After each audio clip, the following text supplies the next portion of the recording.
What's up, everybody? Today I am bringing to you an amazing thing and hope you've been well.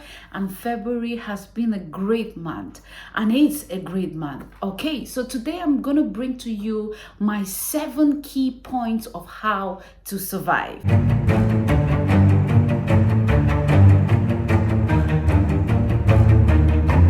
On my list today, I'm talking about run your own race. Now, many a times we have been given the energy to run on our own field, on our own lane. When we have the athletics team running, you see every one of those athletes, they run, they have a particular line drawn, which they have to be there, they have to position themselves there, and they begin to run only through that particular lane. For you to survive, you need to have the energy for yourself to run on your own lane.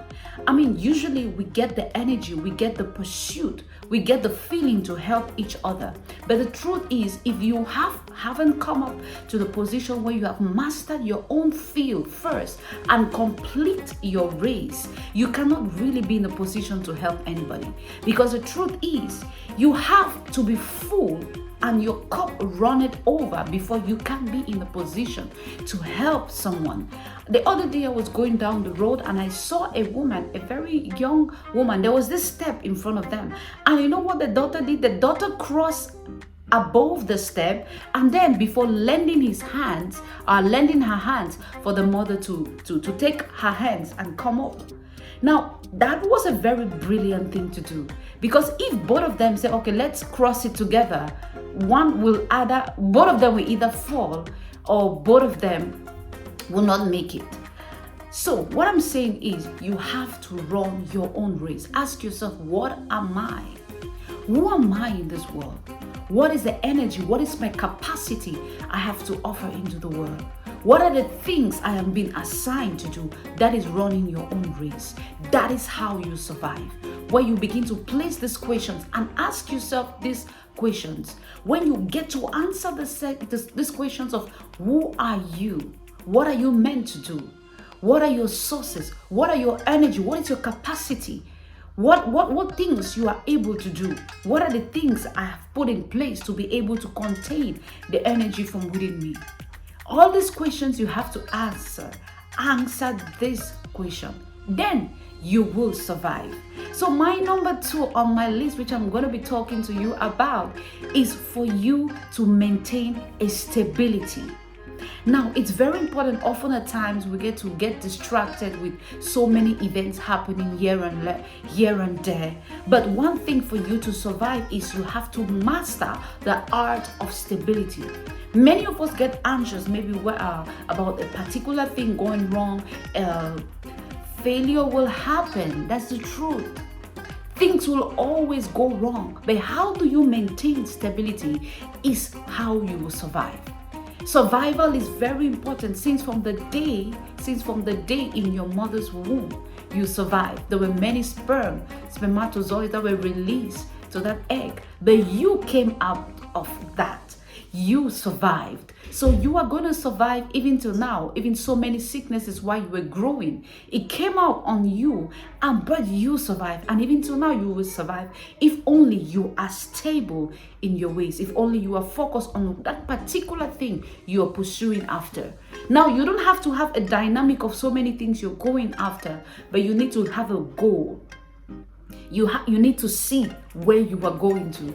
You always need to forecast the end before the beginning. Now, it's very important. This is a very important thing which I drew from the life of Jesus, that before he came, he knew the end from the beginning, and he just lived with it. What have you envisaged about yourself? Do you have a vision board?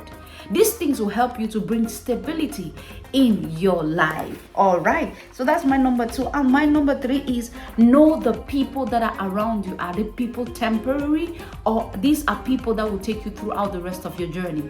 Now, along your journey, for you to survive, you need to master the art of knowing people that are brought to you. Are those people long term or are those people short term? It's very important that you make the demarcations at the beginning. Before someone gets into your life, the person maybe have that money to give and you see that, oh wow, this money is something I need. But aside from the money, that person might actually be a great distraction. So you need to ask yourself, you need to envisage, if this person the Lord has brought to me, or this person that is with me is for a long term, it's for a long walk up to the end of my assignment or my race, or this person is just temporary. So you have to make that difference. That is my number 3. And my number 4 is get to sort your vision for yourself. You need to know that you cannot attach your vision with another person.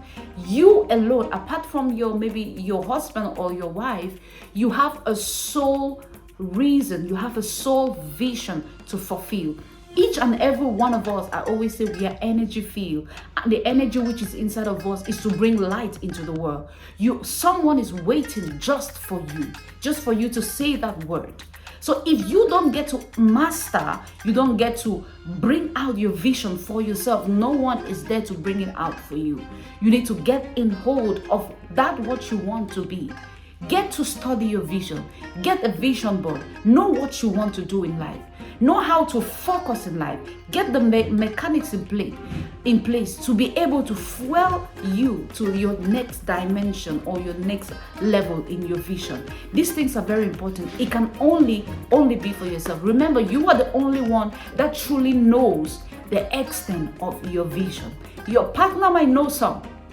Your partner might know the glimpse, but the person that truly feels, that truly have the weight of the vision or the assignment, it's you. And until you start living where you start giving out your best into the world, you will not truly be fulfilled. So get your vision in check, because no one will get it for you. So that is my number 4. And my number 5 is know and connect with the higher calling. Know and connect with God. There must be an activity that you are doing. There must be either of an activity. Either you go to church, you're a regular church person, or you are someone that prays a lot. There must be either of the activities that really generates, that fuels you up, that give you a hype for you to go along in life. Now, it's very important. Either you are singing, your music is something that really that keeps you going. You need to adopt. Get an activity that fuels the energy back to life. Now, many of you, when you go out, you write on your CVs that my hobby is this.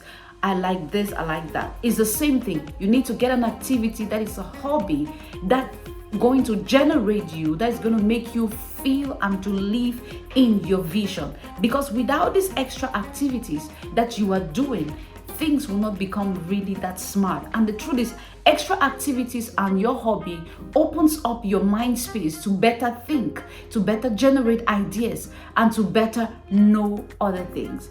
All right, so that's my number 6.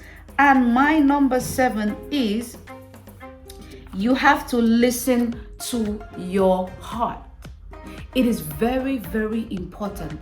Now, listening to your heart is always it makes you one step ahead. Now, before any major disruption will happen to your life, before any major thing comes to happen into your life, I will tell you that God will drop in your heart or will drop in your path little clues. Okay, now those little clues might be either a ministration in your heart, or someone that comes to you and begin to discourage you about a particular thing you want to venture in. Maybe you want to invest hugely in that particular business, or you want to start up that business. Now, the reason why maybe, and the truth is, if you get into that business, you will get to fail. Now, those little disruption, those little breadcrumbs, I will call it, start falling in your path to tell you, hey, no, this is not a good idea for now. Just hold on for now. But if we don't listen to that inner intuition from our heart, heart. We don't listen to that inner man speaking from our heart, or that inner power from within us telling us and giving us a direct way to go. We will always end up in disasters. We'll always have disruption, things that comes in and destroy our life. And some people cannot really know how to handle disruption. They either really shut down completely. So be careful, be watchful of those little breadcrumbs, those little red flags that you will see every day. Our main soul purpose on earth, I will tell you, is to be able to discover who we truly are and the power we are made of. So if you get to listen to the power from within you, from your heart, you will make right decisions. One, you will live in peace because the truth from your heart will always prevail. And when you keep living in the truth from your heart, you will always find peace. It's a reward. All right, so that is my number 6. And my last point is be able to forecast and listen to great mentors as well. No matter anything, for you to survive, you need to have great mentors you listen to. It's very important. Listen to yourself and also listen to your mentors. Who are your mentors? Who are you listening to? If you have recognized that, oh, this is I love medicine, all right, okay, get medical books. Foster yourself. Get into so many training programs that has to do with medicine. Get mentors that have been there into the medical field. Maybe they are you want to specify as a heart surgeon. You need to get mentors that are heart specialists for you to be able to relearn and learn from their mistakes, for you not to make those very same mistakes. I highly do recommend that you have a mentor. If you have not watched my video about how to successfully learn, I made mention of this, getting mentors there, very, very explicit and clear. All right, thank you so much. God bless you. Until I see you next time, you have a great day and you take care of yourself. I wish February is going to love you and you are also going to expand in all ways. Thank you so much.